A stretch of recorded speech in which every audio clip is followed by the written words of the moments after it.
Misalnya baju kita kena darah haidnya perempuan misalnya, atau darah binatang lah kita ini. Sudah dicuci, nah, ya sudah tuangin, tetap ada warna merahnya ya. Tapi itu sudah nggak berbau itu kan pasti ya.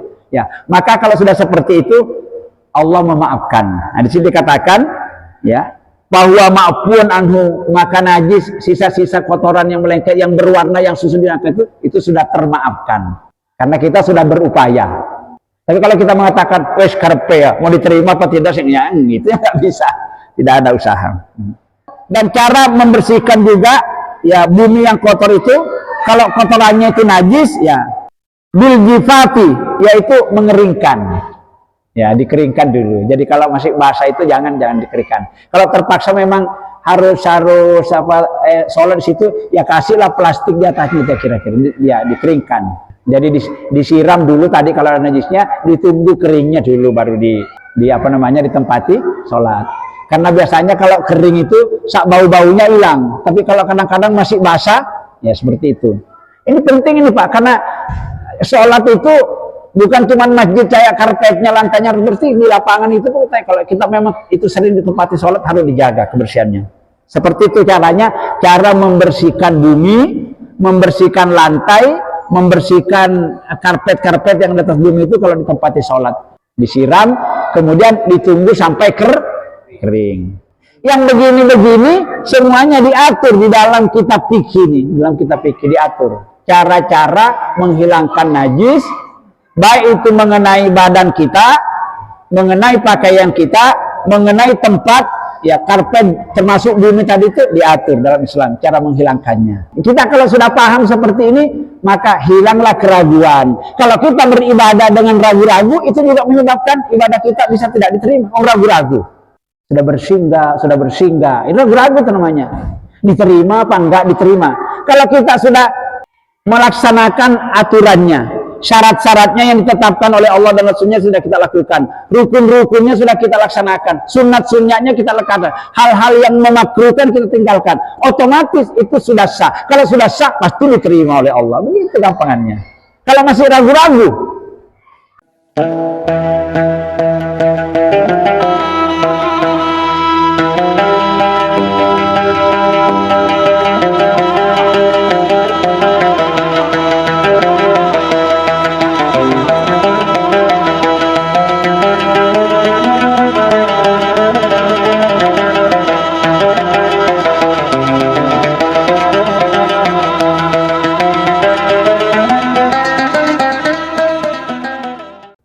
lanjut kajian kita malam hari ini ialah memasuki bab setelah kita membahas beberapa macam-macam najis. Macam-macam najis itu bisa mengenai pakaian kita, bisa mengenai badan kita, bisa mengenai alat-alat bejana-bejana kita, koyok piring apa itu, bisa mengenai karpet kita, bisa mengenai bumi yang kita tempati ini. Itu semuanya harus kita paham. Di sini dijelaskan nanti ya. Bagaimana kalau baju itu kotor, bagaimana kalau kena darah, bagaimana kalau darah nyamuk, bagaimana, kan itu semuanya. Bagaimana kalau kena pipis, bagaimana kalau nginjek kotoran, kena nanah, kena muntah dan sebagainya, ini dijelaskan semua. Bagaimana kalau dijilat anjing, ya, yang dikatakan najis tebal itu, air liurnya anjing. Bagaimana bulunya anjing, bagaimana bulunya kucing, bagaimana kotorannya binatang-binatang yang tidak mengalirkan darah dan sebagainya misalnya. Nah, itu semuanya dijelaskan di sini. Nah, pada malam hari ini kita sampai kepada tathhirul badani wathawb. Cara mensucikan badan wathawbi dan pakaian. Apabila terkena kotoran, apalagi najis. Karena kalau badan kita kotor, apalagi kotorannya berupa najis, pakaian kita kotor, apalagi kotorannya berupa najis, itu ibarat kita mau memandang ke sana, nggak tembus pandangan kita karena ada tembok ini, terhalang Pak. Maka kata Nabi tadi di dalam hadis saya bacakan, innallaha thayyibun. Sesungguhnya Allah itu adalah zat yang maha bersih dan suci. Allah itu maha bersih, maha suci. Allah itu juga maha indah dan maha teratur. Dia menyenangi kesucian, dia menyenangi keindahan, dia menyenangi ketertiban. Itu Allah itu sangat tertib. Lihat semua ciptaannya berjalannya. La yaqbalu illa thayyiban. Kata Nabi, Allah tidak akan menerima ibadah hamba-hambanya yang kita ini, baik itu berzikir, berdoa, sholat, berpuasa dan seterusnya, tidak akan diterima oleh Allah ibadah kita, ya, kecuali dilakukan dengan cara yang suci. Suci, nggak kotor, nggak kena najis, nggak menjijikkan dan sebagainya. Maka pembahasan ini penting kita ketahui. Apalagi ini yang akan menjelaskan dalam kitab ini adalah Rasul. Tidak ada omongan yang paling pantas kita dengar dan kita patuhi selain omongannya Allah dalam Al-Quran dan omongannya Rasul yang ada di dalam hadis. Ini hadisnya sudah ada, tinggal kita baca. Baik, jadi cara mensucikan badan, wasabi dan juga pakaian kita kalau terkena kotoran ataupun terkena najis. Karena kotoran dan najis itu kalau tidak dihilangkan, kemudian kita sholat itu akan menghambat ibadah kita sampainya atau diterimanya oleh Allah. Makanya sebelum wudhu kita disuruh, sebelum sholat kita disuruh wudhu. Nek berhadas kecil, kalau berhadas besar tidak cukup dengan wudhu, harus mandi besar, mandi janabat namanya. Itu semua itu ada ilmunya. Nanti dibahas di sini. Ilmunya berwudhu yang benar itu kayak opo, istinja yang benar itu kayak opo, ya, tayamum yang benar kayak opo, ya. Kemudian mandi janabat, dijelaskan semua di sini. Semua pakai ilmu. As-sawmu wal badanu idza asabat najasatun yajibu ghasluhuma bil ma'i hatta tazula anhuma. Nah, itu kalau di Indonesia kan as-sawmu wal badan, pakaian ini yang kita pakai mulai celana, baju, kopiah, sarung kita ini namanya pakaian. Wal badanu juga badan kita, idza asabathuma najasatun, bila terkena sesuatu najis. Bila terkena sesuatu kotoran dan najis. Bagaimana kalau badan kita dan pakaian kita tertimpa atau terkena suatu kotoran atau najis? Yajibu ghaslumuhuma bil ma'i. Wajib kita membersihkannya dan mensucikannya bil ma'i dengan air. Apakah mensucikan itu hanya dengan air saja? Tidak. Kalau tidak ada air, ada alternatif lain. Boleh dengan batu. Tempo hari sudah dijelaskan.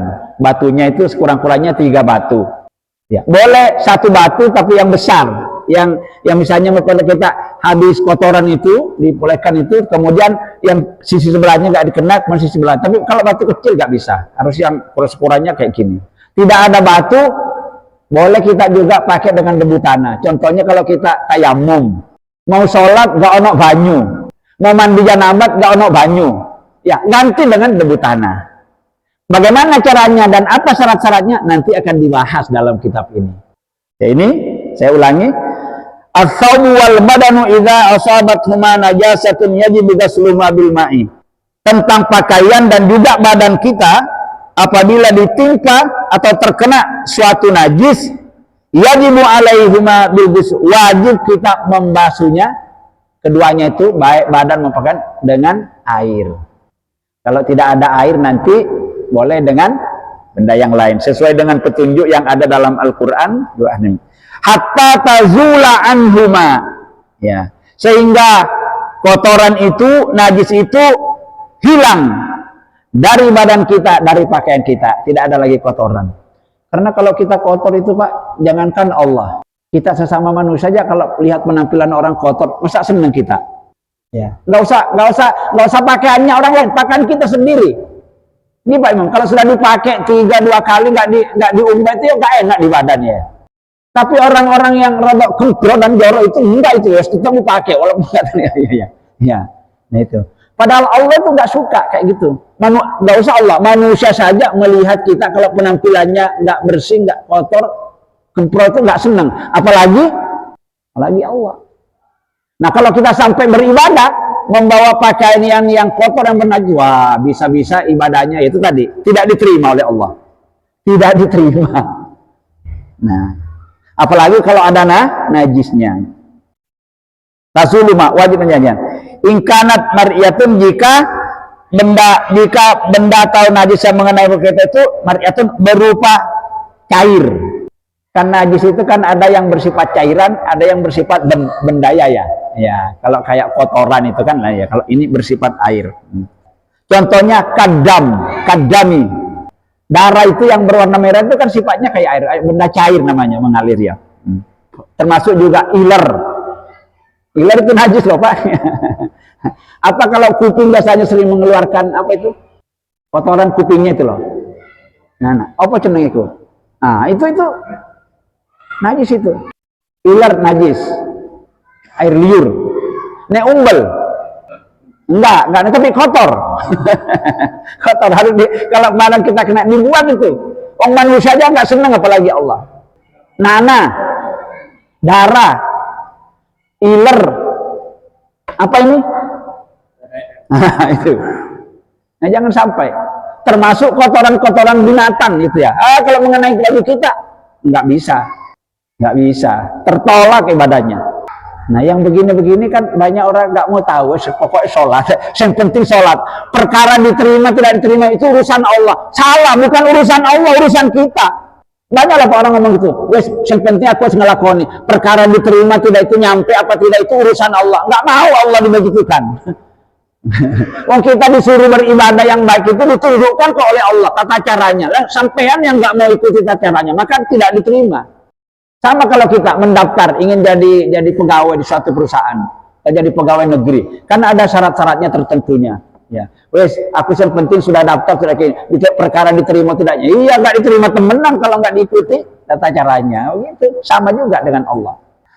Fa'in baqiya ba'dal ghasli asarun yasukku zawaliha fahuwa ma'fuun anhu. Nah, kalau tadi misalnya kotoran yang bersifat cairan koyok darah ya, koyok nanah, koyok iler sudah dibersihkan tapi masih warnanya masih tetap merah, sudah dibersihkan digosok masih tetap merah ya. Ini di sini dikatakan masih ada sisa-sisanya, masih ada bekas-bekasnya, terutama pada pakaian atau pada badan sudah dibersihkan itu masih kadang-kadang itu ada benda yang angel itu loh, tetap ya. Tetap sudah dibersihkan, tetap nggak mau bersih ya. Ya suku zawali angel untuk menghilangkannya, bahwa ma'fuun anhu, maka najis itu termasuk najis yang dimaafkan. Nah, misalnya baju kita kena darah haidnya perempuan misalnya, atau darah binatang lah kita ini. Sudah dicuci. Nah, ya sudah dicuci. Angel tetap ada warna merahnya ya. Tapi itu sudah nggak berbau itu kan pasti ya.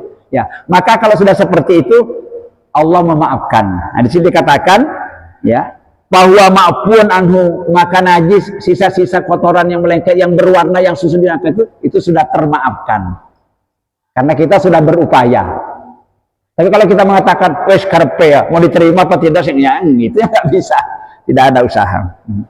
Fa illam takun mar'iyatun, jika darah itu ya tidak berupa cairan kalbauli, seperti air pipis ya, misalnya pakaian kita tempat itu kena pipis ya, yaktafi bighaslihi walau marratan wahidan, cukup kita siram dengan air walaupun itu hanya satu kali. Nah, misalnya bahkan kita disiram dengan air, syukur-syukur kalau sambil digosok-gosok sedikit ke baunya, atau kalau ada sikat itu disikat sedikit, ini kalau ada sikat ya siram. Itu sudah dianggap cukup walaupun disiram satu kali. Nek angel membersihkannya. Ini dijelaskan semua di sini. Keterangan ini dijelaskan oleh sebuah hadis yang berasal dari Asma binti Abi Bakar. Ya, ini anaknya Abu Bakar ya. Istrinya Rasulullah Sallallahu Alaihi Wasallam. Qalat, ya, kata Asma, ja'at imra'atun ilan Nabi Sallallahu Alaihi Wasallam faqalat, ihdana yusibu sabab min damil haidi. Ya, jadi ada seorang wanita, tidak disebutkan namanya sopo, yang datang menghadap ke Rasulullah Sallallahu Alaihi Wasallam, lalu dia berkata, ya Rasul, pakaian kami, nggak dijelaskan ini sarung apa baju ya, pakaian kami atau ruku ya, terkena darah min damil haidi, darah haidnya perempuan. Mungkin roknya kalau nggak sarung ya. Perempuan tadi datang kepada Rasul, ya Rasul, sarungku, rokku, celanaku kena darah haid. Darah haid itu najis ya? Najis. Darah nifas juga najis. Ya semua darah yang najis ya. Kaifa tasna'u bihi? Bagaimana caranya ya Rasul? Aku membersihkannya. Ditanya Rasul. Bagaimana caranya aku ini roku, sarungku, ini pakaianku terkena ya darah haid. Bagaimana cara membersihkannya? Faqala Rasulullah sallallahu alaihi wasallam ya tahuttuhu. Ini sudah disiram itu begini. Digosok ya. Kayak bisa gini diucek. Atau kalau pakai yang dibeli di pasar itu kayak gini, apa namanya itu? Biasanya yang dari halus-halus itu, bulu-bulu halus itu. Disikat. Ya, tahutu itu diucek kena, disikat ya kena. Jangan disiram tok, ini caranya. Ya, diucek. Tsumma tukrubuhu, kemudian digosok. Nah, dirumai dengan air. Nah, jadi tadi ya itu diucek namanya kayak gini ya. Nah, diucek lalu digosok ya dengan air. Summa tanhabuhu, baru dicuci sampai bersih maksudnya. Nah, itu caranya. Jadi digosok-gosok, dicuci. Kalau bandel nanti itu warnanya tadi itu mungkin warna darah yang nggak hilang, tapi sudah nggak tebel-tebel teman, terus susah menghilangkannya karena bandel dia ya. Nah, itu maka itu termasuk lagi najis dimaafkan caranya. Jadi pertama digosok, dikorek-korek atau diucek tadi, disikat lah mungkin kalau bahasa kisah ini, lalu disiram dengan air, summa tusalli fihi, kemudian engkau melaksanakan sholat. Baru boleh pakai pakaian tadi itu dipakai sholat. Kalau sudah dilakukan seperti itu andaikan terkena najis. Muttafaqun alaih. Ya, hadis ini yang kita baca ini dijelaskan oleh ulama besar, dua ahli hadis ulama besar kenal, namanya Imam Bukhari dan Imam Muslim. Ini jelas siapa ya? Nah, jelas. Cara membersihkan badan dan pakaian kalau terkena najis. Sekarang berikutnya tathhirul ardi. Cara membersihkan bumi. Apa bumi itu kok bumi membersihkan? Ya inilah, ini namanya bumi nih. Ini tempat kita bikin rumah, tempat kita sholat, tempat kita berpijak, tempat kita duduk, itu namanya bumi. Kalau mau dianukan, kalau di bumi itu sudah dikasih plester di sini namanya apa? Lantai ya. Kalau kayak lapangan itu, yang belum dipaping, itu namanya bumi langsung. Kalau sudah dipaping, kan bumi itu kan ada yang di semen, ada yang di keramik, ada yang dipaping, tapi itu tetap bumi. Bagaimana kalau bumi itu kita kotor? Karena bumi itu boleh ditempati sholat. Nabi menjelaskan al-ardu kulluha masjidun. Semua bumi, hamparan-hamparan di sekitar kita ini, dimanapun boleh ditempati sholat. Boleh tempati. Tidak harus masjid. Masjid itu kan bangunan-bangunan yang dibentuk kayak gini. Tapi bumi itu sebetulnya kata Nabi, bumi seluruhnya itu masjid. Bumi itu seluruhnya adalah masjid. Artinya boleh ditempati kita sujud, boleh tempati sholat. Dengan catatan bumi itu tidak kotor, tidak bernajis. Bahkan kalau sholat Idul Fitri, ya Pak Iman ya, sholat Idul Fitri, Idul Adha itu lebih utama kalau dikerjakan di lapangan. Tuntunannya begitu, bukan di masjid. Tapi bukan berarti tidak boleh di masjid. Nabi itu kalau sholat Idul Fitri selalu di lapangan. Kenapa nggak di masjid? Karena masjid itu terbatas tempatnya. Maka wanita-wanita yang menstruasi pun itu kalau di masjid kan nggak bisa masuk masjid. Maka Nabi katakan, kalau mau melaksanakan sholat Id, hari raya itu Idul Fitri itu kerjakan di lapangan yang terbuka. Asalkan tidak hujan, tapi kalau hujan kan repot ya. Lapangan terbuka. Ya. Perintahkan semua wanita-wanita, gadis-gadis yang menstruasi datang ke sana. Datang ke sana bukan untuk ikut sholat, tapi untuk mendengarkan khutbah. Ya, ceramah tahunan yang disampaikan itu supaya umat Islam itu cerah, paham semua. Maka dalam khutbah Idul Fitri itu harus hal-hal yang bersifat umum disampaikan. Itu sebabnya tidak ditaruh di masjid. Kalau taruh di masjid nanti wanita-wanita yang main kan nggak boleh masuk masjid. Maka diperintahkan di lapangan. Kalau kita di sini dua-duanya dipakai, di lapangan dipakai, di sini dipakai. Karena kalau cuma masjidnya nggak cukup. Kalau lapangan itu cukup, maka ya. Untuk saat ini masih tertampung ya Pak Iman ya. Sa-RW ini masih muat ini masjidnya sama lapangannya ya. Nanti suatu saat nek tambah banyak kita ini beranak pinak ya, nggak cukup. Mungkin masjidnya ini nanti bisa dilantai sampai 3 lantai atau 4 lantai lagi, bisa itu ya. Nah, ini bagaimana? Bagaimana bumi yang boleh kita tempati sholat kayak lapangan di situ, itu juga harus dibersihkan, jangan sampai kotor, jangan sampai ada najis. Kalau kita sholat di situ ada najisnya, sholatnya tidak akan diterima oleh Allah, karena dia sholat di tempat yang kotor, di tempat yang bernajis. Ini ada penjelasannya. Tatahirul ardi idza asabat najasatun yusabbu najasatun asabat najasatun bisabbil ma'i alaiha. Artinya bumi, tanah atau lapangan lah kita yang mau kita tempati sholat itu, idza asabat najasatun, kalau di situ ada najis, yusabbuha bil ma'i, najisnya itu disiram dengan air. Misalnya di situ ada tai kucing, apalagi tai anjing, tai ayam, disiram dulu dengan ini petunjuknya gitu, yusabbuha bilnya. Jangan langsung ditempati sholat, gak diterima wong sholatnya ada najisnya ya. Jadi harus disiram dengan air supaya sampai hilang itu kotorannya. Dasarnya dari mana kok seperti itu harus kita lakukan? Li hadisi Abi Hurairah radhiyallahu anhu. Karena ada petunjuk dari Rasulullah sallallahu alaihi wasallam berdasarkan hadis yang diriwayatkan oleh sahabat Nabi yang bernama Abu Hurairah, ya. Qala Abu Hurairah berkata. Nah, ini ya. Jadi hadisnya ini hadis qauliyah namanya, hadis perkataan. Qama a'rabiyun. Ya.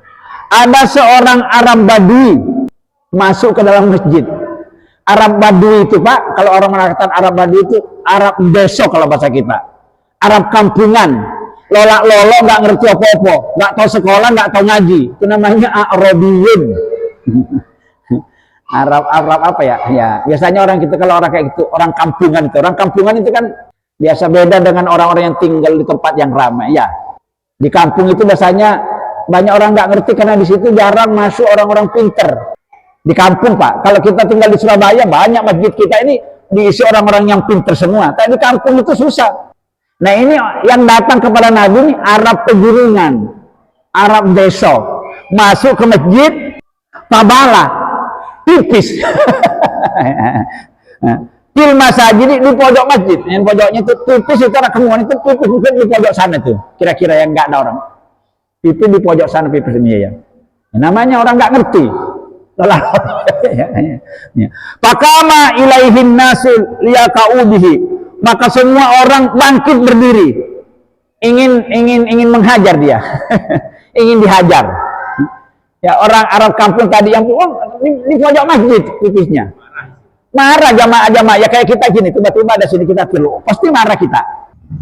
Bukan orang gila, dia orang sehat kayak gini, cuman itu tadi orang kampung nggak ngerti. Nah ini istilah kita ini sembarangan nih ya, sembarangan pipisnya ya.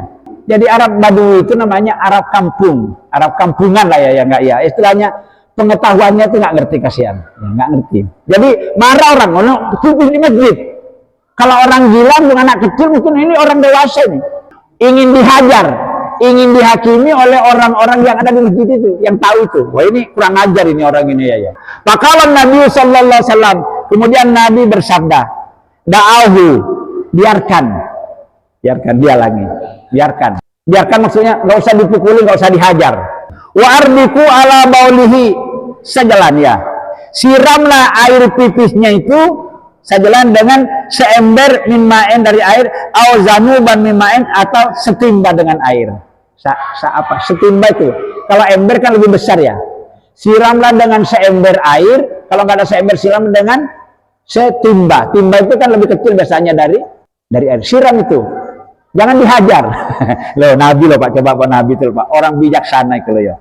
Kalau Pak Iman kira-kira dapat gitu langsung sama Pak Iwan langsung dihajar, apalagi Pak lo kurang ngajar ini orang masjid kok pipis ya. Tapi Nabi tahu, biarkan. Oh, jangan. Iya. Ya itu coba lihat ya. Biarkan. Sekarang orangnya jangan dihakimi sampai ambil air, siram itu air pipisnya. Pesing Pak tentunya orang dewasa ya. Fa innama buistum muyassirina walam tab'atsu mu'assirin. Kalian itu termasuk saya, kata Nabi, saya dan sampean yang sahabat-sahabatku itu, kita ini semua bukan diutus oleh Allah untuk mempersulit orang lain. Kita bukan diutus oleh Allah itu untuk menyengsarakan, untuk menghajar orang lain. Allah tidak mengutus kayak gitu. Tapi kata Allah, kita ini diutus oleh Allah, kita dipilih oleh Allah yang mengerti tentang agama ini, mu'assirina, supaya memudahkan urusan orang lain. Tahu itu sampean orang Arab pegunungan, nggak ngerti, semenjak hidupnya baru dia datang ke masjid, mungkin kebelet, gak iso tahan tadi begitu. Sampean jangan hajar. Sampean bukan, saya dengan sampean bukan diutus untuk apa namanya istilahnya, yang diutus bukan untuk menyakiti orang lain, untuk mempersulit. Saking bijaknya Rasul. Ini perlu ditiru nih. Ini bumi, cara membersihkan bumi tadi kata Nabi, jangan ambil air saja, boleh seember atau satu gayung, kemudian siram. Gak usah kamu hajar orang itu. Itu orang Arab kampung, belum pernah mendengarkan tentang pembahasan najis, kotoran, nggak ngerti tuh. Makanya sampean kan sudah ngerti ya, sampean ngalau, saya waras ngalah, seperti itu. Ini bijaksana Pak Nabi. Ya, hadis Nabi ini rawahul jamaah, diriwayatkan oleh seluruh ahli hadis, Imam Bukhari, Imam Muslim, An-Nasai, itu diriwayatkan. Banyak meriwayatkan. Jadi hadisnya sangat sahih. Jadi pelajaran kita tampil sini, kalau ada orang seperti itu, termasuk orang gila, anak kecil, orang nggak ngerti apa-apa, bodoh, jangan langsung dihajar. Diberitahu dulu. Kasihan ya sama Nabi ya. Kemudian cara membersihkannya tadi, bumi atau lantai atau papingnya itu disiram. Jadi berarti kalau tempat sholat kita ini, kalau kita mau sujud di tanah itu, di masjid itu, di musola itu, di rumah itu, karena seluruh lantai, seluruh bumi itu masjid kata Nabi, boleh kita sujud asalkan tidak ada najisnya, tidak kotor. Seperti itu caranya. Gini, bersihkannya. Wa tutahhiru aidan al-jafafu hiya wa mattasil biha ittisalun ya. Dan cara membersihkan juga ya, bumi yang kotor itu, kalau kotorannya itu najis ya, bil jifafi, yaitu mengeringkan. Ya, dikeringkan dulu. Jadi kalau masih basah itu jangan dikeringkan. Kalau terpaksa memang harus sholat di situ, ya kasihlah plastik di atasnya kira-kira, ya dikeringkan. Jadi disiram dulu tadi kalau ada najisnya, ditunggu keringnya dulu baru ditempati sholat. Karena biasanya kalau kering itu bau-baunya hilang, tapi kalau kadang-kadang masih basah, ya seperti itu. Ini penting ini Pak, karena sholat itu bukan cuma masjid kayak karpetnya, lantainya harus bersih, di lapangan itu kalau kita memang itu sering ditempati sholat harus dijaga kebersihannya. Seperti itu caranya, cara membersihkan bumi, membersihkan lantai, membersihkan karpet-karpet yang di atas bumi itu kalau ditempati sholat. Disiram, kemudian ditunggu sampai kering. Wa qalat Aisyah radhiyallahu anha. Aisyah juga meriwayatkan sebuah hadis Nabi sallallahu alaihi wasallam, wa zakatul ardi ya basaha, ya. Cara mensucikan bumi yang kotor tadi itu ya basah, mengeringkannya, dikeringkan dulu, habis disiram dikeringkan. Hadza idza kanatin najasatu ma'tan, ini ya, pekerjaan seperti ini dilakukan apabila najis itu yang mengenai bumi tadi itu ma'i'atun, berupa benda cair. Ya, benda cair. Tapi kalau bukan benda cair seperti kotoran apa itu ya, diangkut saja kemudian dibersihkan bendanya. Kalau sudah surut dibersihkan, nanti tunggu sampai kering, boleh ditempati sudah kering. Kalau masih basah jangan. Amma idza kana laha jaramun fala tutahhiru illa bizawali ainiha bitara. Adapun apabila bumi itu terkena najis dengan benda yang beku, fala tathhir ya, tidak perlu disiram ya, untuk menghilangkan bendanya. Alhamdulillah. Maksudnya perlu disiram agar benda najisnya itu hilang ya, dan juga baunya hilang. Jadi seperti kalau kita cewek itu loh Pak, istinja namanya ya. Bagaimana cara ngukurnya bahwa kita sudah bersih? Habis beol itu ya. Bagaimana caranya? Ini sudah bersih apa enggak? Ada ukurannya, ada kira-kiranya, atau cukup hati mengatakan sudah bersih? Kalau kita habis cewek itu loh ya, buang air BAB. Kapan dianggap bersih itu ukurannya? Ya ada 3 itu kriterianya ya. Pertama, bendanya hilang, harus hilang itu. Yang kuning-kuning atau yang coklat harus hilang itu dulu. Sudah hilang itu masih bau, belum bersih kalau masih bau. Masih bau. Jadi hilang bendanya, hilang warnanya. Ya, kadang-kadang warna dia, ya, hilang warnanya, hilang baunya, hilang benar. Tiga itu. Ditambah dengan hati sudah mengatakan yakin. Jangan kayak bilang apa namanya bunyi toket, teke sudah bersih, teke kotor, teke bersih, teke kotor, berarti masih kotor bersih. Jangan kayak gitu. Ya. Hati yang mengatakan, bukan menghitung bunyi suara teke itu tadi. Itu namanya tebak-tebakan. Jadi kalau sudah hilang warnanya, hilang baunya, hilang apa tadi warnanya, nah itu kriterianya sudah dianggap bersih. Kalau itu semuanya belum, balenin nih. Bisa saja satu ember kita habiskan, tapi itu baunya nggak, bisa saja. Maka supaya yakin kita pakai sabun. Maka sekarang ada dijual sabun alat pembersih itu ya, dikasih gitu ya. Barang kadang-kadang ada batu yang kasar itu digosok-gosokkan di tangannya gini, kayak gini gosok supaya hilang baunya. Takut tangannya megang tadi masih bau, itu berarti masih najis itu. Yang begini-begini semuanya diatur di dalam kitab fikih ini, dalam kitab fikih diatur cara-cara menghilangkan najis, baik itu mengenai badan kita, mengenai pakaian kita, mengenai tempat, ya karpet termasuk bumi tadi itu diatur dalam Islam cara menghilangkannya. Nah, kita kalau sudah paham seperti ini, maka hilanglah keraguan. Kalau kita beribadah dengan ragu-ragu, itu juga menyebabkan ibadah kita bisa tidak diterima. Oh, ragu-ragu. Sudah bersih enggak? Itu ragu-ragu itu namanya. Diterima apa enggak diterima. Kalau kita sudah melaksanakan aturannya, syarat-syaratnya yang ditetapkan oleh Allah dan Rasulnya sudah kita lakukan, rukun-rukunnya sudah kita laksanakan, sunat-sunatnya kita lakukan, hal-hal yang memakruhkan kita tinggalkan, otomatis itu sudah sah. Kalau sudah sah pasti diterima oleh Allah. Begitu gampangannya. Orang mau nyebrang jalan raya, kalau ragu-ragu maju mundur tabrak teman sama mobil ya. Coba maju saja, yakin insya Allah. Wong supir itu juga ngerti. Tapi kalau kita maju mundur ditabrak temenan nanti, supirnya bingung.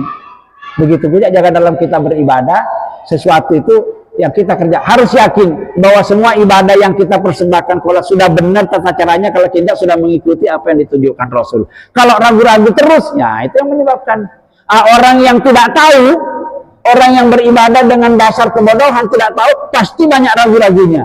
Nah, biasanya kalau di Pak Iman sampean kok kayak gitu soal wudhunya, sampean istinjanya kok kayak gitu, sampean kok wudhunya kayak gitu, manjidannya banyak kayak gitu. Biasanya kalau orang nggak punya alasan, wis sakarpe, yang penting aku harus ngelakoni, perkara diterima nggak diterima itu urusan Allah. Nah itu yang Allah nggak mau, bukan urusan Allah, urusan kita. Allah sudah menunjukkan petunjuknya di dalam kitabnya. Sampai di sini mungkin ada pertanyaan. Ada dua pengertian masjid itu maknanya dua. Masjid secara umum kata Nabi, semua bumi Allah ini yang sini, termasuk di jalan, di bawah, di lapangan apa itu, semua itu masjid. Ya, al-ardu kulluha masajid. Semua bumi yang terhampar ini di gunung apa itu semuanya masjid. Artinya boleh ditempati sholat. Itu masjid dalam pengertian yang umum. Masjid dalam pengertian yang khusus ialah ya bumi yang di atasnya dibangun berupa bangunan yang kokoh sebagaimana yang kita lihat ini namanya masjid. Yang diperintahkan untuk sholat tahiyat masjid itu di masjid yang seperti ini. Jadi kalau di lapangan itu tidak ya. Tapi andaikan juga ada orang tetap sholat, yang ini juga masjid, ya nggak salah juga. Ya nggak salah ya. Menghormati Allah yang punya bumi. Sholat tahiyat masjid itu kan artinya sholat menghormati masjid, bukan masjidnya yang dihormati. Bukan masjidnya yang dihormati, apa masjid yang dihormati? Yang dihormati Allah yang memiliki, yang menguasai masjid ini. Ya gitu ya, sholat tahiyat masjid itu biasa orang bertanya, apa sholat tahiyat masjid? Sholat menghormati masjid. Masjid kok dihormati? Bukan masjid yang dihormati, tapi Allah. Maka masjid dikatakan masjid itu baitullah. Masjid itu rumahnya Allah. Berarti Allah ada di sini. Enggak, Allah itu ada di mana-mana. Masjid itu baitullah, masjid itu tempat beribadah, berkomunikasi dengan Allah. Bukan berarti Allah itu ada di masjid, ada di mana-mana. Allah ada di dalam hati kita gitu. Begitu pengertiannya ya. Tentang Pak Imam tadi itu memang dilarang Pak kencing di tanah yang biasanya kalau ada tanah yang menganga atau kencing di tempat air misalnya yang tidak mengalir itu dilarang oleh Nabi ya. Kenapa kok dilarang? Karena di situ juga ada makhluk-makhluk Allah yang mereka tahu kita tidak tahu dia. Namanya jin. Makanya banyak orang itu biasanya kalau di bawah pohon yang di tempat orang tidur biasanya kena di situ. Mungkin di kampung sama jin itu tempat jadi. Makanya sakit biasanya, sakit. Makanya dilarang. Itu kalau makhluk yang tidak halus saja perlu kita hargai karena juga makhluk Allah. Apalagi makhluk yang ketok kayak kita gini, harus kita hormati dan kita sayangi. Gitu ya Pak Iman ya. Monggo Pak Pur. Iya itu apalagi kalau banyak. Mungkin bajunya dimasukkan 3, tapi satu yang celana dalam ya ada najisnya, kan menyebar itu najisnya. Nah, maka caranya ya dicuci dulu supaya gitu ya. Nanti ada namanya dibilas. Apa bedanya mencuci dengan membilas? Nah, tadi kan ada petunjuknya di sini, diucek ya. Diucek dulu, digosok-gosok gini-gini, tadi petunjuknya ya. Kalau sudah gitu, baru disiram air. Disiram air itu kalau bahasa kita dibilas. Waktu pertama itu tadi bisa menyebar najisnya ke kena yang pakai tidak kena najis. Tapi kalau sudah dibilas, itu yang bilasannya yang terakhir itu yang mensucikan. Sama, mohon maaf ya, kita sering makan di warung, di warung ya. Mungkin piringnya itu, ini katakan apa itu, baskom ya, dari balastik ada gini ya. Ada ini ya. Mungkin di situ siapa tahu ya, mungkin piringnya itu bukan orang Islam punya, ada pernah ditempati makanan babi apa itu, di situ. Terus ini air ini bukan air baru, air lama masukkan di situ nanti lebih gitu. Itu juga meragukan itu. Coba makan di warung, ini piringnya biasanya kan dicuci tidak mengalir airnya. Kalau tidak mengalir itu meragukan itu kebersihannya. Jadi kalau tidak dibilas tetap najis. Kalau dibilas hilang, tapi caranya harus mengalir airnya yang dibuang. Air pertamanya dibuang. Makanya kalau ragu-ragu sampai di laundry pakaiannya itu bersiap enggak ya, mendingan enggak usah di laundry. Nanti takut dipakai sholat ya gitu kan. Walaupun praktis gampang, tapi najisnya enggak meyakinkan, jangan. Pokoknya dasarnya gini Pak Pur, tinggalkan yang meragukan. Nah, sampai ragu-ragu, wah ini enggak bersih nih. Tinggalkan yang meragukan, ini konsep ya. Kerjakan yang meyakinkan. Jadi kita beribadah, ini ibadahku sah apa tidak sah, ini benar apa tidak, ini ragu-ragu. Ini pakaianku pakai najis, pakai ragu-ragu. Kalau orang beribadah dengan ragu-ragu, itu ibadahnya sudah tidak diterima oleh Allah. Maka bagaimana caranya menghilangkan keraguan? Harus yakin, lawannya ragu yakin. Bagaimana supaya yakin? Belajar pakai ilmu. Makanya orang beribadah tidak pakai ilmu, bisa tidak diterima ibadahnya. Nah, udahlah, gitu aja gampangnya. Nek ragu-ragu tentang laundry itu nggak usah laundry kita, dicuci sendiri ya. Ya Pak ya. Begitu juga kalau makan. Air baskom biasanya itu sudah makannya sudah berapa kali diambil, nggak mengalir itu. Walaupun nggak najis, kotor. Jorok, kalau jorok itu kan kita jijik. Kalau kita jijik itu masa nikmat makanan itu kan enggak ya, seperti itu. Seperti pesan-pesan makanan di online itu loh Pak Margito. Saya ngomong sana, kamu itu yakin nggak itu sudah bersih makanan kamu pesan di online? Kamu nggak melihat, nggak tahu warungnya kayak apa, kita main pesen-pesen aja. Bagaimana kalau di situ yang dipakai goreng ada minyak babinya tadi sampai makan? Orang kalau makan barang yang haram itu masuk ke tubuh kita, ibadahnya tidak diterima Pak. Kalau kita banyak makan minum yang haram tidak diterima ibadahnya. Makanya penting ini. Ya iyalah pokoknya nek ragu-ragu jangan lakukan. Apa Pak Widodo? Apa Pak Widodo? Iya itu kalau makanya tadi dibilas tadi di sini kan dibocok disikat. Ya kalau memang terpaksa nanti kalau ada warnanya itu mudah-mudahan dimaafkan tadi najisnya itu. Tapi harus itu enggak diucek itu digosok-gosok lah. Baru dibilas, bilasnya itu yang membersihkan. Cuman kalau dibilas tapi airnya sedikit tetap jadi masalah. Ya enggak menghilangkan. Cukup ya, sudah masuk waktunya ya. Nah, nanti kita bahas lagi masih banyak hal-hal ini. Mudah-mudahan bapak-bapak ini tetap bisa mengikuti. Pak, kalau bisa jangan Pak kita malas ngaji, termasuk saya sendiri nih. Yang kita baca ini kan saya juga belajar bersama-sama. Kita ini ya sudah seusia kayak gini, sebentar lagi kita mati, jangan-jangan ibadah kita persembahkan asal ibadah saja tidak pakai ilmu. Itu beribadah, dasarnya tidak pakai ilmu, ibadahnya bisa tertolak alias tidak diterima. Maka ngaji seperti ini penting. Saya rasa bapak-bapak kalau sudah diumumkan bahwa nanti ada pengajian dan memang tidak ada kepentingan, kita ngaji aja lah. Kapan lagi kalau bukan sekarang ya Pak Iman? Sebentar lagi kita mati. Kalau bukan kita, kalau bukan sekarang, kalau bukan di Masjid Al-Muhajirin, lah ya iya. Terima kasih atas kebersamaan dan perhatian Bapak sekalian. Mudah-mudahan Allah Subhanahu wa taala selalu memudahkan segala urusan kita, amal-amal ibadah kita dengan dasar ilmu yang kita ketahui. Mudah-mudahan Allah dapat menerima segalanya. kita juga banyak kekurangan dan kesalahan. Intinya kita minta ampun kepada Allah agar seluruh ibadah yang kita persembahkan dikabulkan dan diterima. Amin ya rabbal alamin. Kita tutup bersama-sama dengan membaca doa kifaratul majlis. Bismillahirrahmanirrahim. Subhanakallahumma wa bihamdika asyhadu an la ilaha illa anta astaghfiruka wa atubu ilaik. Walhamdulillahirabbil alamin. Assalamualaikum warahmatullahi wabarakatuh.